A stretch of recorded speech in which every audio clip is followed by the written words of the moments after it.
Start करते हैं। So last class में हमने फर्स्ट प्रॉपर्टी स्टार्ट की थी ना, एटॉमिक रेडियस हो गया था हमारा।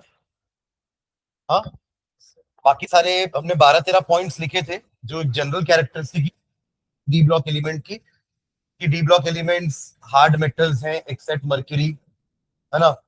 ये इलेक्ट्रोपॉजिटिव एलिमेंट्स हैं, इनका वेरिएबल ऑक्सीडेशन स्टेट्स है। फिर they form complex compounds, they have high ionization enthalpy, they have high enthalpy of atomization, है ना। They have high melting and boiling points, they show colour, है ना। They form alloy, they form interstitial compounds. कैसे करके हमने total 13 properties लिखी थी जो सबकी कॉमन है, बट अब एक एक करके सारी प्रॉपर्टीज को डील कर रहे थे कि इसमें और क्या क्या एक्सेप्शन है। जैसे हमने साइज के बारे में क्या लिखा था पहले, कि लेफ्ट टू राइट जाएंगे तो साइज डिक्रीज होता है, और डी ब्लॉक वाले एलिमेंट्स का साइज एस से छोटा है, पी से बड़ा है, ऐसा लिखे थे अपन। बट फिर इंटरनली क्या चेंजेस आए, अपन ने देखा कि हम लेफ्ट टू राइट जा रहे हैं तो डिक्रीज तो हो रहा है, बट बीच में जाने के बाद डिक्रीमेंट थोड़ा कम हो गया था।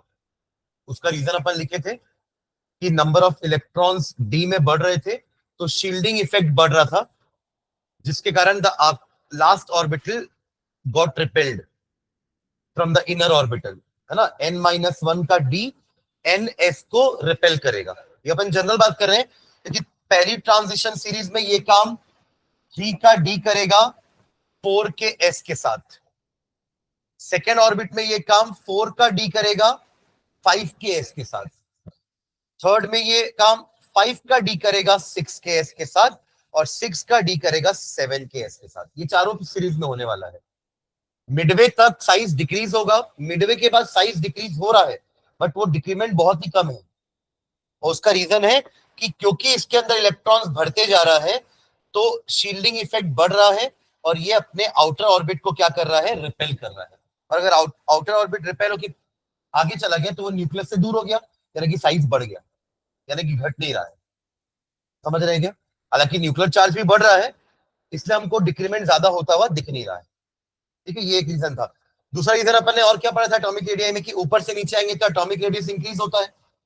तो ऐसा 3D से 4D सीरीज में तो हो रहा था, हमने वैल्यूज भी लिखी थी, है ना। बट 4D से 5D में इंक्रीज नहीं हो रहा था, कुछ के तो सेम थे। और उसका रीजन हमने लिखा था लैंथेनॉइड कॉन्ट्रैक्शन, कि 58 के बाद या 57 के बाद, आपका लैंथेनम के बाद 58 से 71 हम नीचे जा रहे हैं। उसके कारण क्या हो रहा है, 14 एटॉमिक चार्ज बढ़ गया, और फिर हम जब ऊपर आ रहे हैं तो एटॉमिक चार्ज बढ़ा हुआ आया है, सीधा यहाँ पे अपना 72 स्टार्ट हुआ है, तो एटॉमिक चार्ज बढ़ता है तो साइज डिक्रीज हो जाता है। तो ग्रुप में साइज को बढ़ना चाहिए था, बट वो अल्टीमेटली क्या हो गया, लगभग सेम दिख रहा है। तो ये दो रीजन मैंने लिखे थे किसके, एटॉमिक रेडियस के। जनरल पॉइंट में हमने बस एक ही लाइन लिखी है कि एटॉमिक रेडियस डी वालों का एस और पी के बीच में होता है, बस। बट एकदम डिटेल में हमने पहली प्रॉपर्टी के अंदर लिखा उसको, ठीक है। और लास्ट में हमने आयनिक रेडियस भी डिस्कस किया था। क्या था आयनिक रेडियस में, कि ग्रेटर द ऑक्सीडेशन स्टेट, क्या था, greater the oxidation state lesser is the size. Compare किए थे, मैंने आप लोग से पूछा ना Fe3 पॉजिटिव और Fe2 पॉजिटिव में कौन बड़ा होगा, तो Fe2 positive was bigger than Fe3 positive. इसका कारण है नेट इफेक्टिव न्यूक्लियर चार्ज बढ़ जाता है इधर, है ना। इधर इलेक्ट्रॉन्स आपके 24 थे और इधर 23 थे, पर दोनों के पास प्रोटॉन 26 और 26 है, तो नेट न्यूक्लियर चार्ज कहां पे ज्यादा है आपका, इधर। तो ये छोटा हो जाएगा, ये बड़ा है। न्यूक्लियर चार्ज ज्यादा मतलब अट्रैक्शन ज्यादा, अट्रैक्शन ज्यादा मतलब आखिरी शेल पास आ जाएगा, पास आ जाएगा मतलब साइज छोटा हो जाएगा। ठीक है, तो यहां तक हमने लिखा था, राइट। ठीक है, चलो आगे नेक्स्ट प्रॉपर्टी में बढ़ते हैं।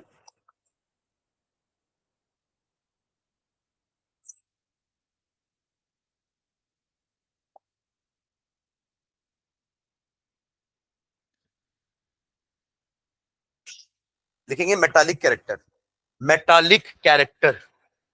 Second property metallic character, metallic character. Except for mercury, except for mercury, except for mercury which is a liquid, except for mercury, which is a liquid, all the transition metals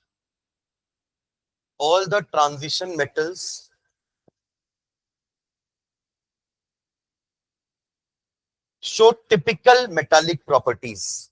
Show typical metallic properties. Show typical metallic properties. Show typical metallic properties. That is, they are hard. That is, they are hard, comma, lustrous, lustrous, lustrous, comma, malleable,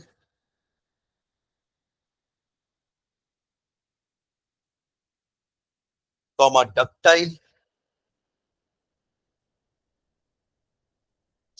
malleable, comma, ductile, comma, have high melting and boiling points, have high melting and boiling points, and are good conductors, and are good conductors, and are good conductors. ठीक है, इसका reason नीचे लिखते हैं. Transition elements have relatively, transition metals have relatively, transition metals have relatively. अच्छा question है कि metals की आयनाइजेशन एंथैल्पी कम होती है कि ज्यादा होती है? सोच के बताना, समझ के बताना. मेटल की आयनाइजेशन एंथैल्पी कम होनी चाहिए या ज्यादा होनी चाहिए? या कम होती है या ज्यादा होती है? क्या होती है ionization enthalpy? Energy required to remove an electron. और मेटल्स क्या होते हैं? They are the elements which have the tendency to lose electron. तो ये दोनों एक दूसरे के ऊपर कैसे? लूज इलेक्ट्रॉन तभी होगा ना जब आयनाइजेशन एंथैल्पी कम होगी, तभी तो आसानी से लूज कर पा रहा है. समझ रहे क्या? तो मेटल का डेफिनेशन समझो और आयनाइजेशन एंथैल्पी का मीनिंग समझो, तो आपको समझ में आ जाएगा कि इनकी आयनाइजेशन एंथैल्पी कम होनी चाहिए.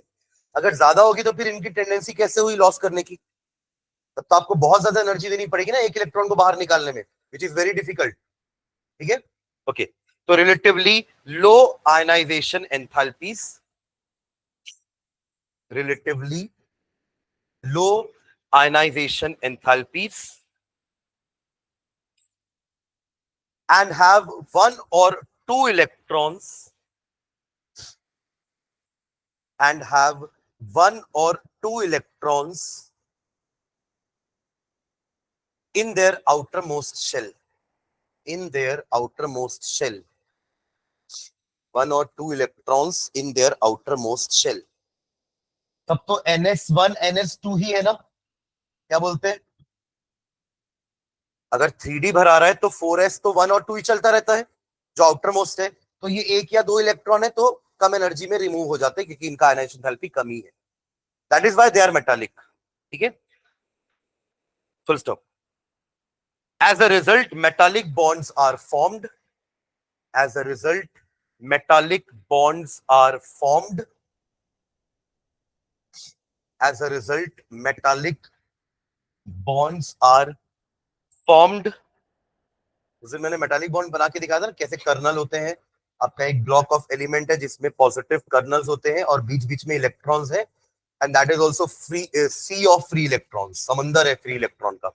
और इतने सारे फ्री इलेक्ट्रॉन्स है कि ये सारे मेटल एटम्स को, मेटल कर्नल्स को आपस में बाइंड करके रखते हैं, और इसी बाइंडिंग फोर्स को हम क्या बोलते हैं? Metallic bond. ठीक है, okay. As a result, metallic bonds are formed. Full stop. Hence, they behave as metals. Hence, they behave as metals.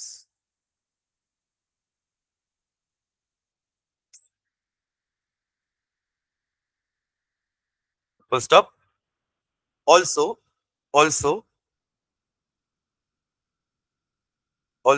the unpaired d electrons. Also, the unpaired d electrons. Also, the unpaired d electrons result in the formation of metallic bond. Also the unpaired d electrons result, ताकि overlapping हो जाती है ना. Overlapping कौन करता है? जो orbitals half filled होते हैं. सुन रहे हैं? ये हमने क्लास 11 में पढ़ा है बीबीटी में कि only those orbitals forms covalent bond which are half filled. ठीक है, यहाँ कोवेलेंट बॉन्ड नहीं बन रही है पर हाफ फिल्ड है तो मेटालिक बॉन्ड बना रहे हैं.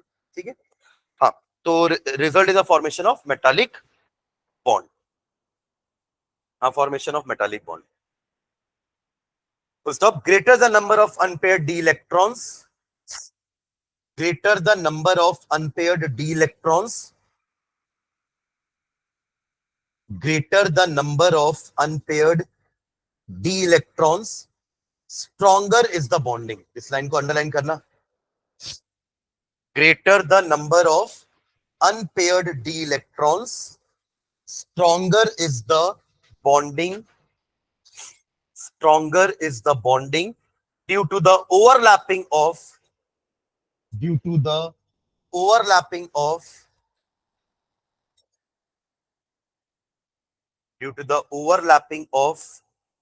unpaired electrons. Overlapping of unpaired electrons. ठीक है, एग्जाम्पल लिखना. क्रोमियम Cr कॉमा MO का पता है क्या नाम? मॉलिब्डेनम. और W का पता है क्या? टंगस्टन. ठीक है, क्या लिखा मैंने? क्रोमियम, मॉलिब्डेनम, टंगस्टन, है ना. Have maximum number of unpaired d electrons. Have maximum number of unpaired d electrons. Have maximum number of unpaired d electrons. Unpaired बोल रहे हैं ना, क्योंकि इनके बाद तो पेयरिंग चालू हो जाती है. तो अगर मैं बात करें 26 आयरन, वहां देखो पेयरिंग चालू होती है.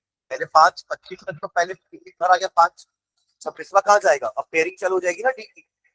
26 27 28 29 30 इसमें तो पेयरिंग हो जाएगी. तो number of unpaired d electrons कम होने लगे. तो पांचों में अगर सिंगल सिंगल है तो वही तो मैक्सिमम नंबर है अनपेयर्ड का. और क्या है उससे ज्यादा? है ना. जैसे स्कैंडियम के पास एक अनपेयर्ड होगा, टाइटेनियम के पास 2 अनपेयर्ड होगा, वेनेडियम के पास 3 अनपेयर्ड होगा, है ना. वैसे क्रोमियम के पास 5 कैसे हो गया? क्योंकि वो एक्सेप्शनल कॉन्फ़िगरेशन के कारण एक जंप करके आगे चला गया ना. वैसे क्रोमियम और उसी के नीचे मॉलिब्डेनम है और उसी के नीचे टंगस्टन. और टंगस्टन हार्ड मटेरियल, टंगस्टन को यूज करते हैं हम कहाँ? The filament of bulb. उसका मेल्टिंग पॉइंट बहुत ज्यादा होता है, जल्दी मेल्ट नहीं होगा तो लॉन्ग लाइफ तक चलेगा आपका बोला. ठीक है, हार्ड है, मेल्टिंग पॉइंट बहुत ज्यादा है. रीजन है metallic bond stronger. Reason maximum number of unpaired d electron. समझ में आ रहा है क्या रीजन? देखिए इस चैप्टर से रीजन वाले क्वेश्चन ही आते हैं, ये और कुछ नहीं है चैप्टर. हाँ चलो. तो greater the number of unpaired d electrons, stronger is the bonding due to overlapping. Example में chromium, molybdenum and tungsten have maximum number of unpaired d electrons and are therefore hard metals. And are therefore hard metals. And are therefore hard metals. अब अगर अपन बात करें कि उनकी जिनके पास एक भी नहीं अनपेयर्ड, जैसे कि जिंक, कैडमियम, Hg, तीनों को तो वैसे भी हम ट्रांजिशन मेटल नहीं मानते हैं क्योंकि इनका d ऑर्बिटल फुल्ली फिल्ड है. हम तो ट्रांजिशन मेटल उन्हीं को मानते हैं भाई जिनके पास पार्टली फिल्ड डी ऑर्बिटल होना चाहिए. वही आपके डी ब्लॉक एलिमेंट्स है, वही ट्रांजिशन एलिमेंट्स है. राइट. तो ये तीनों भी क्या है? फुल्ली फिल्ड डी ऑर्बिटल्स है, नो अनपेयर्ड इलेक्ट्रॉन्स. तभी ये मेटल ज्यादा हार्ड नहीं होते. इनफैक्ट वो तो लिक्विड ही है, मर्क्यूरी तो लिक्विड ही है. ठीक है, चलिए नेक्स्ट अगली property, third, melting and boiling points. Third property, melting and boiling points. पहली एटॉमिक रेडियस हो गया, दूसरा अपना मेटालिक प्रॉपर्टी. नेक्स्ट है मेल्टिंग एंड बॉइलिंग पॉइंट्स. ये भी हाई होता है.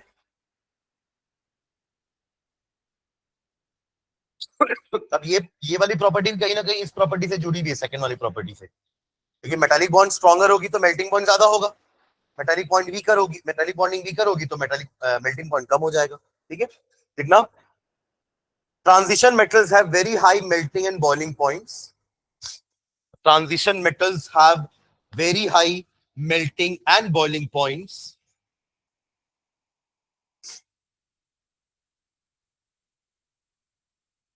Full stop. The melting point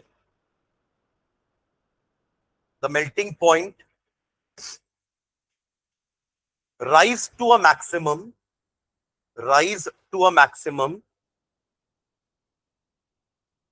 and then fall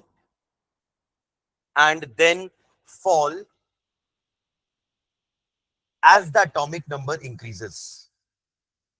Rise to a maximum and then fall as the atomic number increases. इसका मीनिंग समझे क्या कि पहले आप एक मेटल से आप स्कैंडियम से जिंक तक ट्रैवल करके जा रहे हो 3D सीरीज में, तो पहले मेल्टिंग पॉइंट बढ़ रहा था, है ना।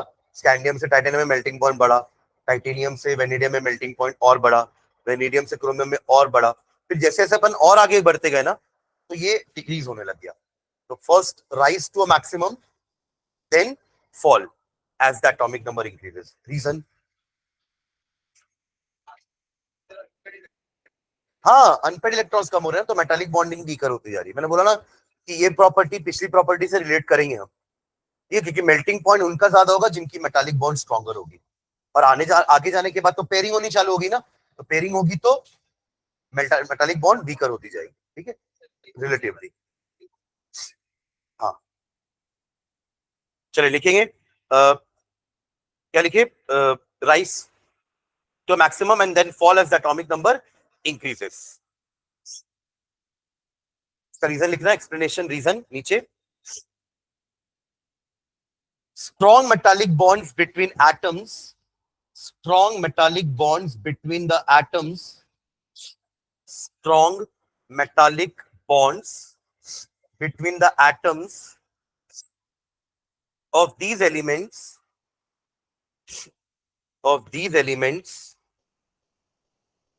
are responsible for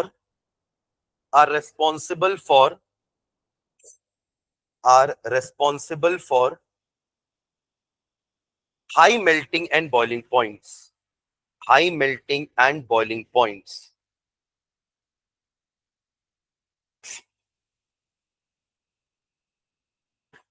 High melting and boiling points. For some, in other words, they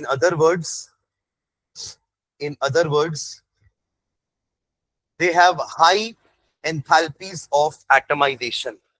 In other words, they have high enthalpies of atomization. In other words, they have high enthalpies of atomization. ये भी बोल सकते हैं ना, ये वो enthalpy होगी कि आप दो एटम को अलग करने के लिए जो एनर्जी दे रहे हो, मतलब अल्टीमेटली मेटालिक बॉन्ड को तोड़ने के लिए जो एनर्जी दे रहे हो उसको हम कहेंगे हाई एंथैल्पी ऑफ. तभी तो वो दो एटम अलग होंगे ना. आप नाम समझो, एंथैल्पी ऑफ एटमाइजेशन, मुझे एटम बनाना है. जैसे आयनाइजेशन एंथैल्पी में क्या था कि मुझे आयन बनाना था, तो नाम पड़ा उसका आयनाइजेशन एंथैल्पी. अब अगर एटमाइजेशन एंथैल्पी, इसका मतलब मुझे एटम बनाना है, तो एटम बनाना है मतलब उसको अलग करना पड़ेगा ना, क्योंकि मेटालिक बॉन्ड में तो सारे एटम, सारे कर्नल्स आपस में जुड़े हुए हैं, तो we have to separate that atom, पर उनकी मेटालिक बॉन्ड तोड़नी पड़ेगी, तो we have to supply some energy, तो that is known as atomisation enthalpy. तो आप ये भी बोल सकते हैं कि मेटालिक बॉन्ड स्ट्रॉन्ग है या एटमाइजेशन एंथैल्पी बहुत ज्यादा है. बहुत ज्यादा है बोलेंगे ना, तो समझ लेना दोनों में कंफ्यूज नहीं होना कि मेटल की आयनाइजेशन एंथैल्पी कम होती है पर एटमाइजेशन एंथैल्पी हाई होती है. समझ में आ रहा है दोनों में मतलब, यानी कि आयन आसानी से बन जाएगा बट अपने मेटल एटम से उतनी आसानी से निकल नहीं पाएगा. ठीक है, दोनों चीजें अलग अलग है. ठीक है, okay. That is they have high ionisation या sorry enthalpy of atomisation. Bracket में लिखो एंथैल्पी ऑफ एटमाइजेशन का meaning, that is heat required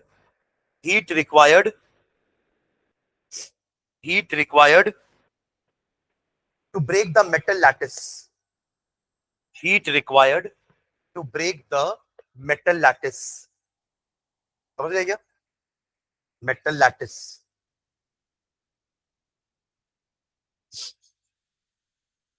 ठीक है, एक और paragraph banana. The metals of second and third series, the metals of second and third series have greater enthalpies of atomization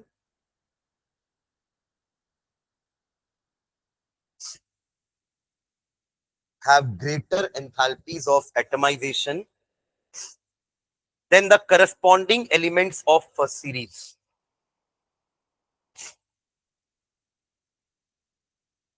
पहला point जो हमने लिखा है ना, वो एक सीरीज के अंदर की बात कर रहे थे अपन कि, रिपीट कर, तुमने क्या पहला पॉइंट क्या लिखा हमने, हम 3D सीरीज की बात कर रहे थे कि स्कैंडियम से क्रोमियम तक मेल्टिंग पॉइंट इंक्रीज हुआ, उसके बाद जिंक तक डिक्रीज हो गया। ये तो पहली सीरीज की बात होगी। अब हम सेकंड पॉइंट में कंपेयर कर रहे हैं फर्स्ट और सेकंड सीरीज की, यानी कि अब अपन ग्रुप की बात कर रहे हैं, समझ रहे हैं?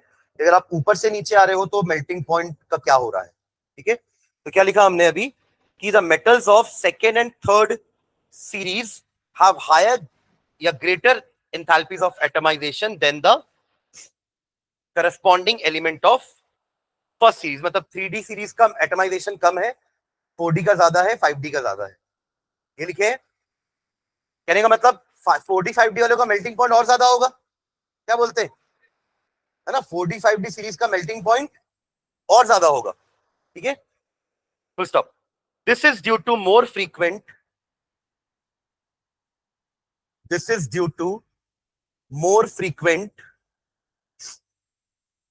due to more frequent metal metal bonding present in them. This is due to more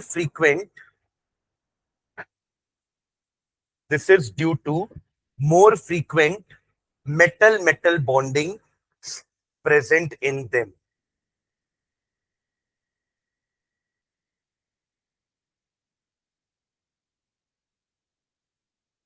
ठीक है, this is due to more frequent metal metal bonding present in them, full stop. This also accounts for the fact that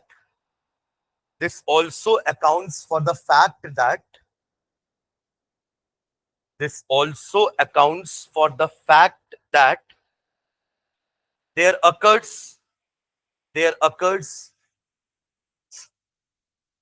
much more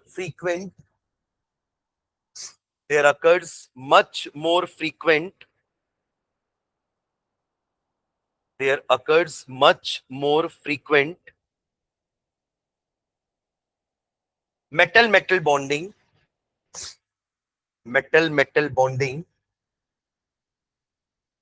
in compounds of heavy transition elements.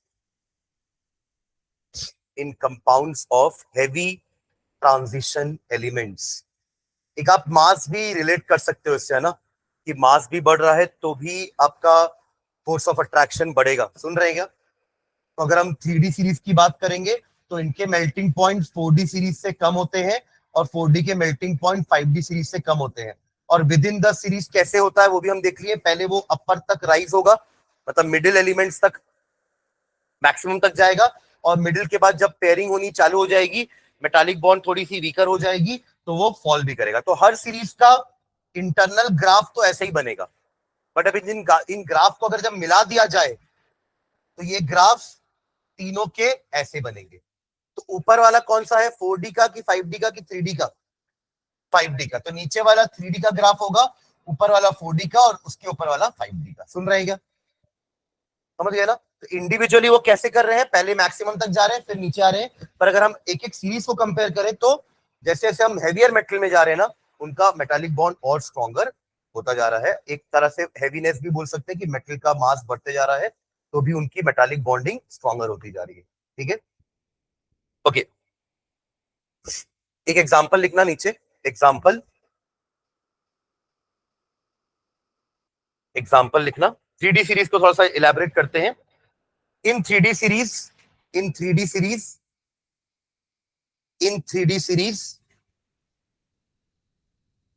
the metallic strength increases up to the middle, या up to D5 configuration लिखो। In 3D series, the metallic strength increases up to D5 configuration up to D5 configuration, up to D5 configuration, that is up to CR chromium.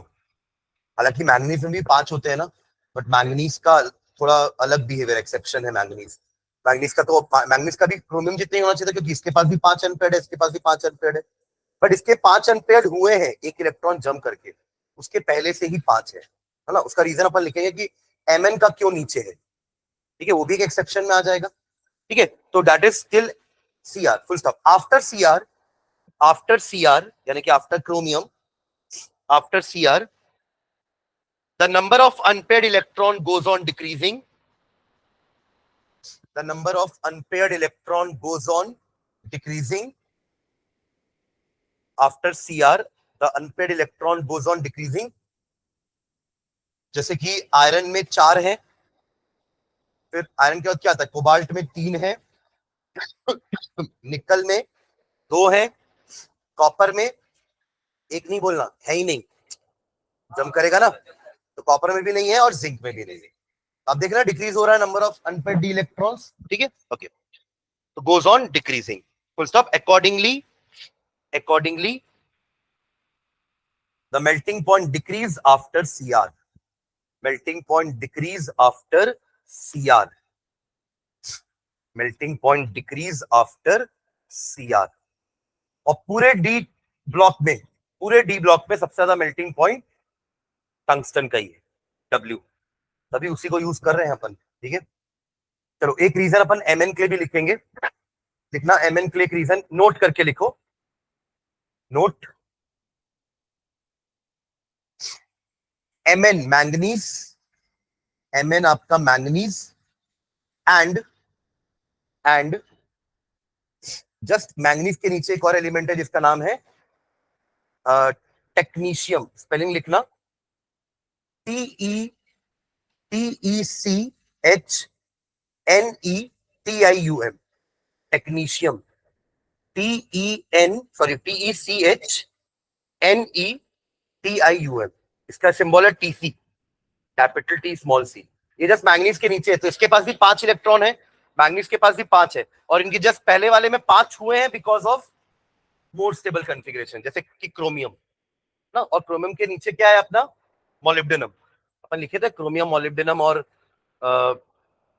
Tungsten, ये तीनों एक साथ है, ठीक है। और इसके बाद के जो 2 हैं जिनका अपन लिख रहे हैं कि मैंगनीज और टेक्नीशियम का भी मेल्टिंग पॉइंट हाई होना चाहिए था, बट इनके बाद डिक्रीज होना चालू हो गया, इनके बाद क्रोमियम के बाद, और इधर मोलिब्डेनम के बाद, और उसके नीचे टंगस्टन के बाद, ठीक है। तो इसका रीजन लिख रहे हैं, क्या लिखे आप लोग, Mn and technetium Tc have abnormally low melting points, have abnormally, normal नहीं है, क्योंकि हम तो बोल रहे हैं ना कि अनपेड इलेक्ट्रॉन्स मैक्सिमम होंगे तो मेटालिक बॉन्ड ज्यादा स्ट्रांग होगी, तो मेल्टिंग पॉइंट भी ज्यादा होना चाहिए था, बट फिर इसमें क्यों डिप हो गया, ठीक है।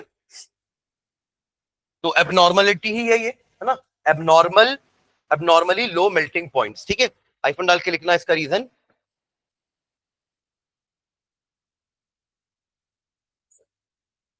They have exactly half-filled d orbitals. They have exactly half-filled d orbitals. पहले से ही है और बाकियों में हुई है। They have exactly half-filled d orbitals. So stop. As a result, electrons are tightly held by the nucleus. Electrons are tightly held by the nucleus. Electrons are tightly held by the nucleus so that the delocalization is less. Electrons are tightly held by the nucleus so that the delocalization is less. So that the delocalization is less and the metallic bond is weaker than and the metallic bond is weaker than and the metallic bond is weaker than the preceding element is weaker than the preceding element. ठीक है, ये note का first point था. एक point tungsten के बारे में लिख लेते हैं कि इसका मेल्टिंग पॉइंट सबसे हाईएस्ट है. लिखना टंगस्टन ब्रैकेट में W, tungsten TUNGSTEN, tungsten bracket में W उसका symbol, has the highest melting point among D block elements. Has the highest melting point among D block elements.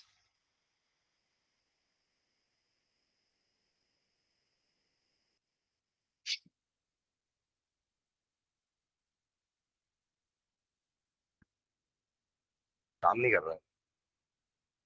ठीक है, इसका आपको पता है क्या वो लैटिन नेम? शुरू शुरू के तो हमको पता है ना, जैसे सोडियम का नाइट्रियम था, पोटेशियम का कैलियम था, ये गोल्ड का पता है ऑरम है, सिल्वर का पता है अर्जेंटम है, मर्क्यूरी का पता हाइड्रोग्यारम है, से Hg आया, आयरन का पता है फेरम है, टिन का पता है स्टैनम है, कॉपर का पता है क्यूपरम है. तो इसका भी तो होगा ना. टंगस्टन में तो कहीं डब्ल्यू नहीं है, मतलब लैटिन नेम से आया होगा ना. तो उसका लैटिन नेम वोल्फ्रम होता है ना, वोल्फ्रम, WOLFRAM. थोड़ा स्पेलिंग चेक कर लेना बस, वोल्फ्रम. ठीक है, यहां से आया है टंगस्टन का सिंबल W. ठीक, चलो next. Density, density, density.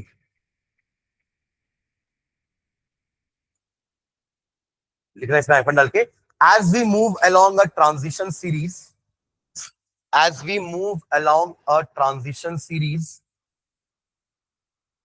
as we move along a transition series from left to right,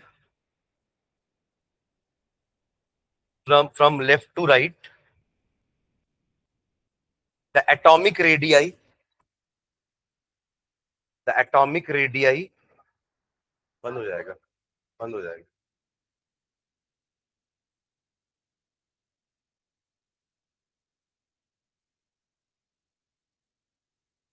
तो कैसे नहीं हो रहा है बंद?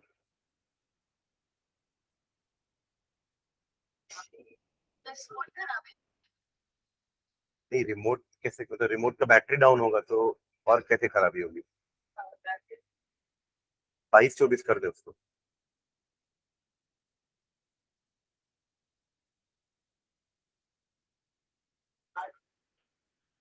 बंद कर देना. हाँ चलो, क्या लिखे? As we move along a transition series from left to right, comma, the atomic radii. आप 2-3 ब्लैंक छुड़वा रहा हूं ना, फिर आप लोग लिखना, ठीक है? ब्लैंक में डैश लिख दो वहां पे, मतलब इंक्रीज डिक्रीज वर्ड आने वाले हैं सब में, है ना? तो atomic radii dash due to dash in nuclear charge, due to dash in nuclear charge, full stop. Hence the atomic volume, hence the atomic volume dash, full stop. At the same time, atomic mass dash, full stop. Hence the density dash.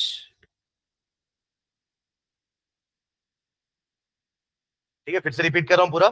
As we move along a transition series from left to right, the atomic radii dash due to increase in nuclear charge, full stop. Hence the atomic volume dash. At the same time, atomic mass dash. Hence the density dash. एक तो बता दिया मैंने, बाकी अब देख लो. पूरा पूरा भरो, चलो जल्दी पूरा.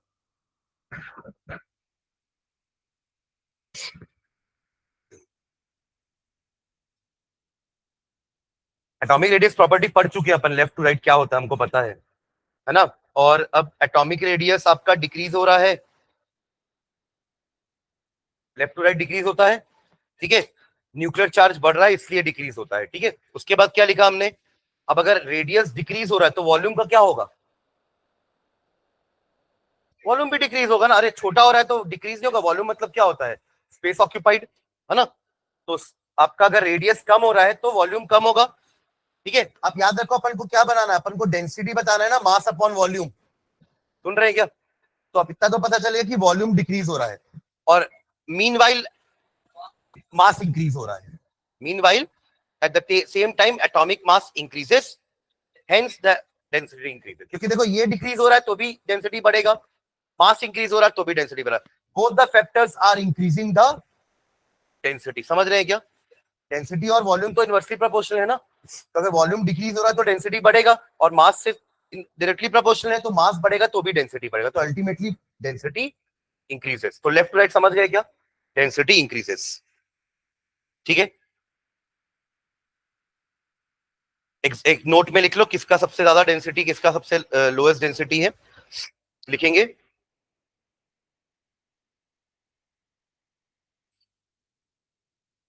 नोट में लिखना, iridium, IRIDIUM, iridium has the highest density, iridium has the highest density,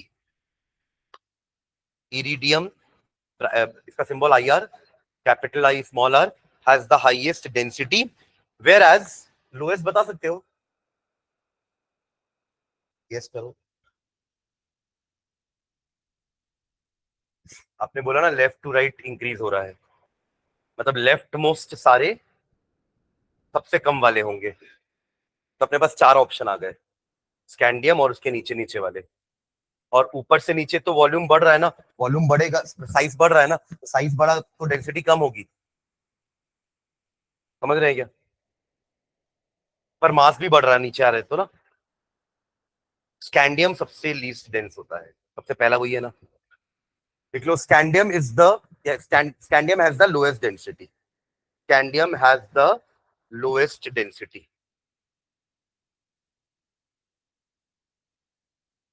ठीक है। एक ऑस्मियम भी होता है, ऑस्मियम, OSMIUM, जिसकी इरिडियम जितनी ही डेंसिटी है, लगभग इरिडियम जितनी ही डेंसिटी है उसकी, ठीक है। ऑस्मियम OS जस्ट उसके पहले ही है ऑस्मियम, ठीक है। चलिए next property, ionisation enthalpies, ionisation enthalpies कौन सी नंबर की प्रॉपर्टी है, चौथा पांचवा, एक रेडियस हुआ, फिर एक आपका metallic property, melting point, boiling point, density, I fifth होगा, आयनाइजेशन एंथैल्पीज, ठीक है। चलो फर्स्ट पॉइंट लिखना इसमें,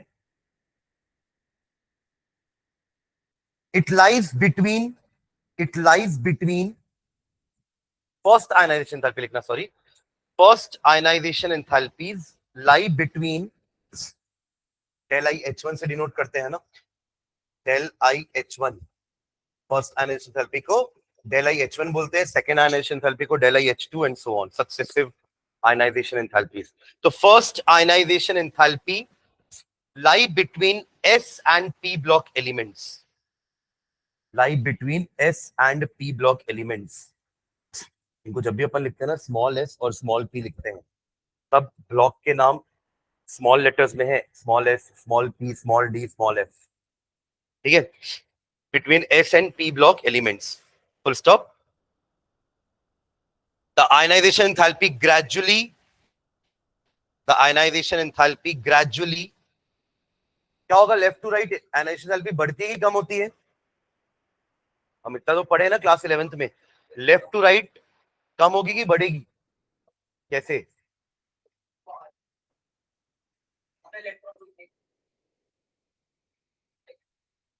तो आप तो कम होगी बोल रहे हो,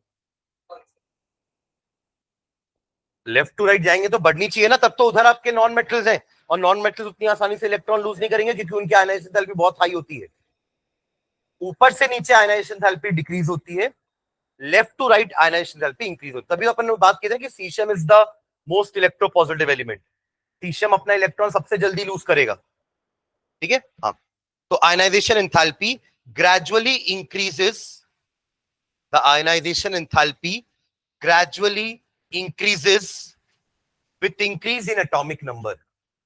With increase in atomic number.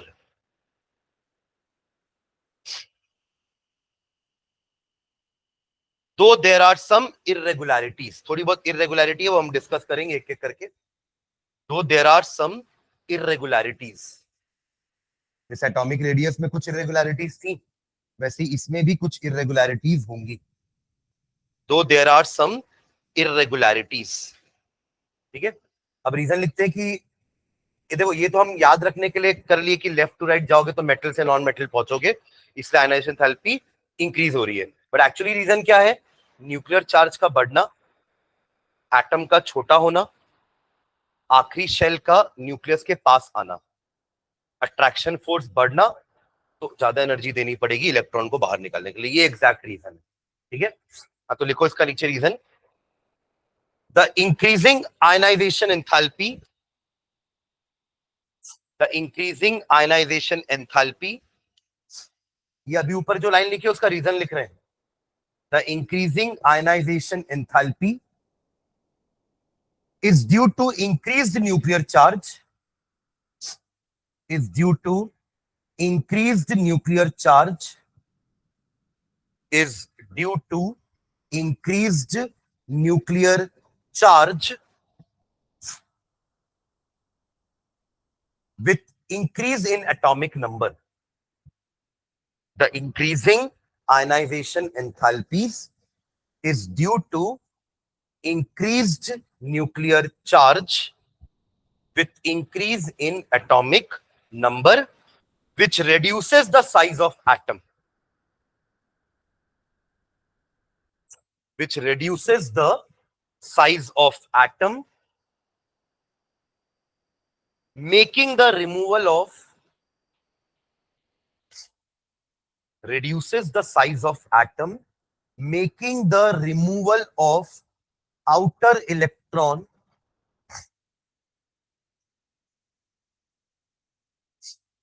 क्या होगा इसमें एक वर्ड, इजी या difficult?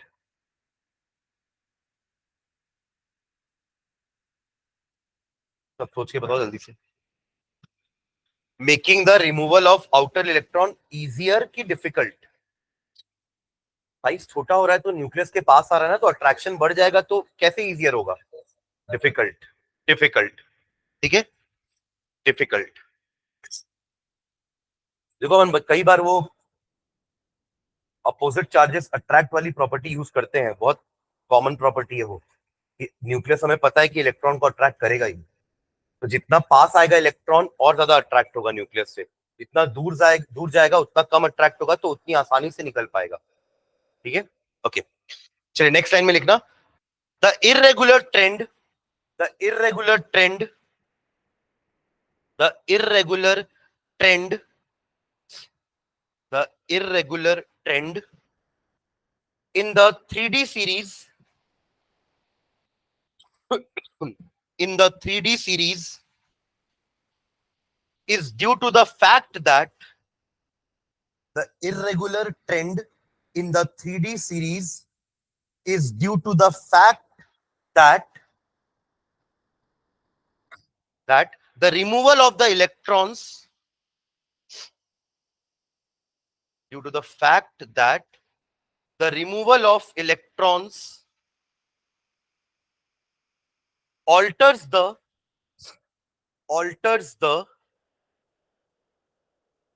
relative energies of,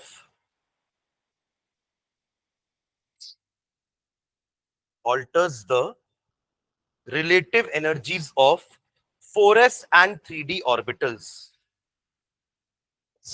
4s and 3d orbitals. 4s and 3d orbitals.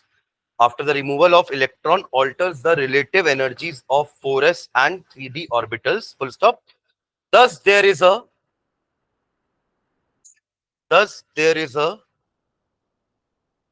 reorganization energy.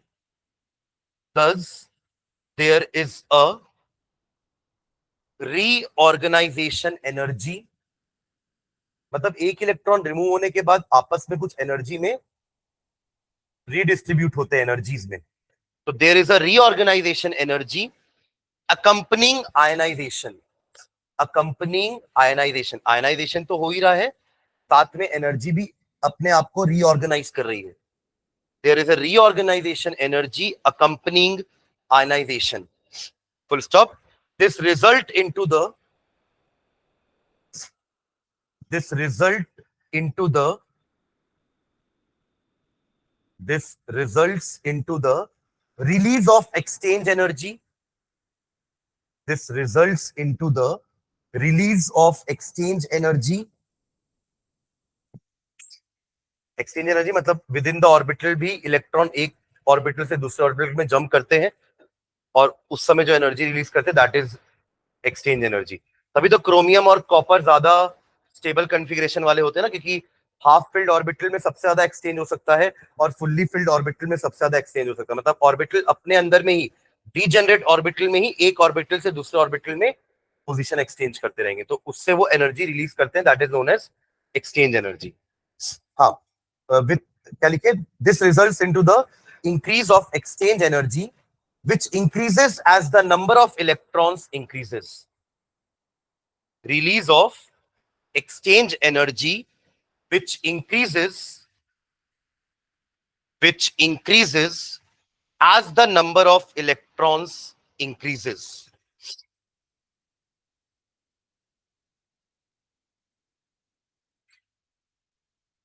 Full stop. Cr, chromium has low first ionization enthalpy, have low first ionization enthalpy, क्योंकि Cr को पता है कि अगर हम क्या है कॉन्फ़िगरेशन 3d5 4s1 है ना, तो एक इलेक्ट्रॉन जल्दी लूज करेगा क्योंकि पता है कि ये क्या है, एक स्टेबल इलेक्ट्रॉनिक कॉन्फ़िगरेशन है, तो जल्दी पहला इलेक्ट्रॉन लूज कर देगा, अगला इलेक्ट्रॉन जल्दी लूज नहीं करेगा. तो इसकी अगर मैं बात करूं कि पहली del I H one chromium की होती है 653 यूनिट, क्या होगा आयनाइजेशन एंथैल्पी का, एनर्जी है ना, किलो जूल है ना, तो किलो जूल पर मोल, जो भी एनर्जी हो पर मोल के हिसाब से डिफाइंड होती है. मतलब एक मोल क्रोमियम में से, हर क्रोमियम में से एक एक इलेक्ट्रॉन निकालने के लिए टोटल इतनी एनर्जी लगेगी. समझ रहे, ये एक क्रोमियम एटम से एक इलेक्ट्रॉन निकालने के लिए इतनी एनर्जी नहीं लगेगी, बाकी बहुत ज्यादा एनर्जी है ना ये. आप समझ रहे हो मैं क्या बोल रहा हूँ, तो ये पूरे एक मोल की बात कर रहे हैं अपन. तो क्रोमियम की फर्स्ट आयनाइजेशन एंथैल्पी कम है, but second ionization enthalpy H2 वो है लगभग 1592. देखिए अगला इलेक्ट्रॉन एक स्टेबल कॉन्फ़िगरेशन से निकालना है, सुन रहे क्या, तो आसानी से निकलने नहीं देगा. Am I clear? ठीक है, तो क्या लिखे, Cr has first low ionization enthalpy because loss of one electron, because loss of one electron, because loss of one electron gives stable configuration. Loss of one electron gives stable configuration. Bracket में 3d5 लिख लेना, 3d5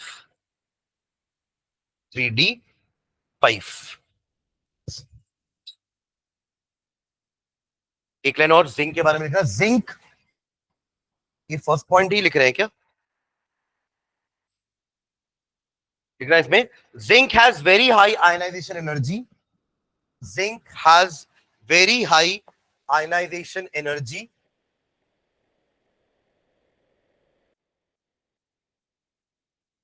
zinc has very high ionization energy because electron has to be removed, because electron has to be removed, electron has to be removed from 4s orbital, from 4s orbital of the stable configuration, of the stable configuration, of the stable configuration. ठीक है, ये मैं values लिख रहा हूँ, इसको आप लोग भी लिख लेना, हालांकि याद नहीं करनी हमको ये वैल्यूज, बट जस्ट समझने के लिए कि किस में क्या चेंजेस हो रहे हैं और इरेगुलरिटीज कहाँ कहाँ पे आ रही है, उसका रीजन बस पढ़ेंगे, वैल्यूज याद नहीं रखना है।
साइलेंट कर दो ना, किसका फोन है?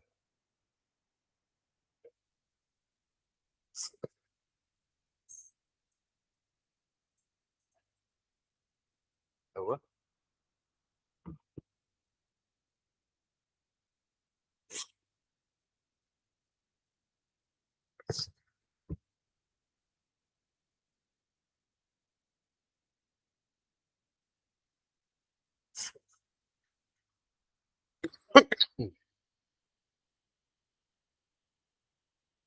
ये सारी वैल्यूज किलो जूल पर मोल में ही है ना?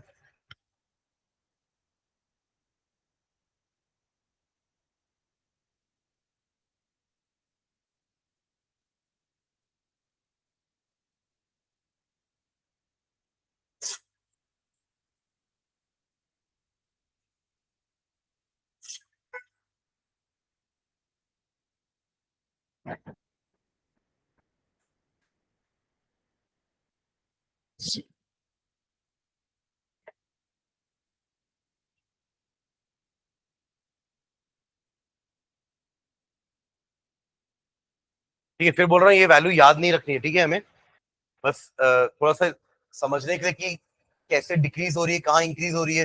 हर जगह इंक्रीज नहीं हो रही ना, अगर आप देखोगे जैसे इसी सीरीज की बात करो आप थर्ड वाले की, तो यहाँ 293 से 2393 से लेकर यहाँ तक इंक्रीज हो रही थी, दिख रहा है?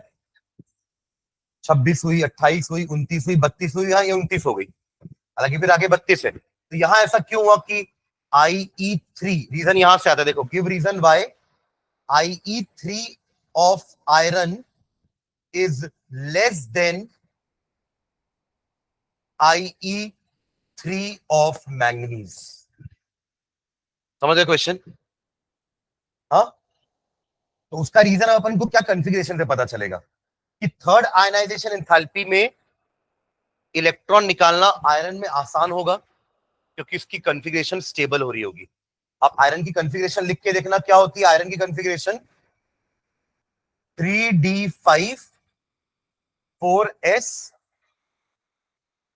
सॉरी 3D6 4S1, 26 होता है ना, ये आयरन की कॉन्फ़िगरेशन है।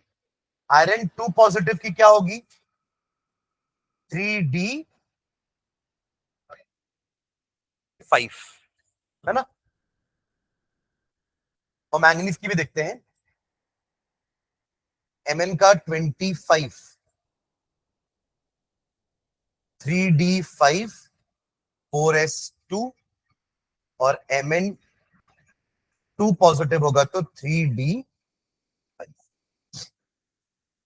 सेम ही है क्या? कौन सा? 3D6, अच्छा सॉरी, हाँ अभी ठीक है।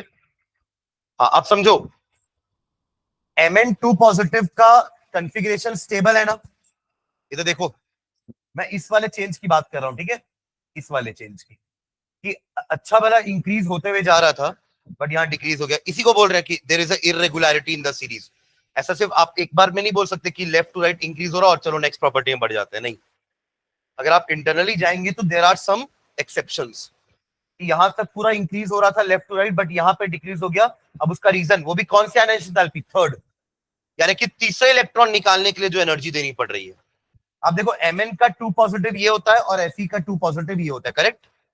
अब अगर तीसरा इसमें से निकालोगे तो ये एक स्टेबल कॉन्फ़िगरेशन डिस्टर्ब करने वाले हो आप, और इधर निकालोगे तो ये तो स्टेबल में जाने वाला है, तो ये तो रेडी है जाने के लिए, ये तो चाहता है कि मैं उस स्टेबल कॉन्फ़िगरेशन को अटेन कर लूं, इसलिए इसका ionisation enthalpy, third ionisation enthalpy Fe3 positive का, या आयरन का, आयरन का बोला, Fe3 पॉजिटिव का नहीं बोलना चाहिए, आयरन का थर्ड आयनाइजेशन एंथैल्पी Mn के थर्ड आयनाइजेशन एंथैल्पी से कम होता है, क्योंकि वो एक स्टेबल कॉन्फ़िगरेशन अटेन करने वाला है।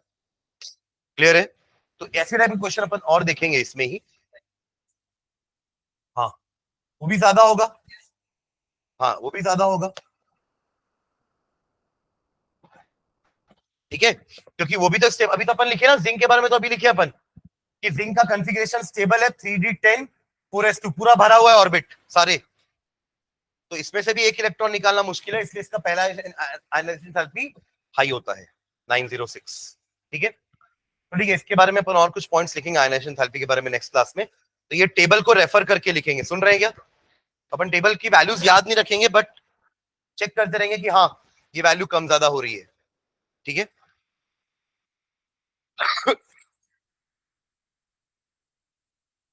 हाँ, चलेगा थोड़ी देर।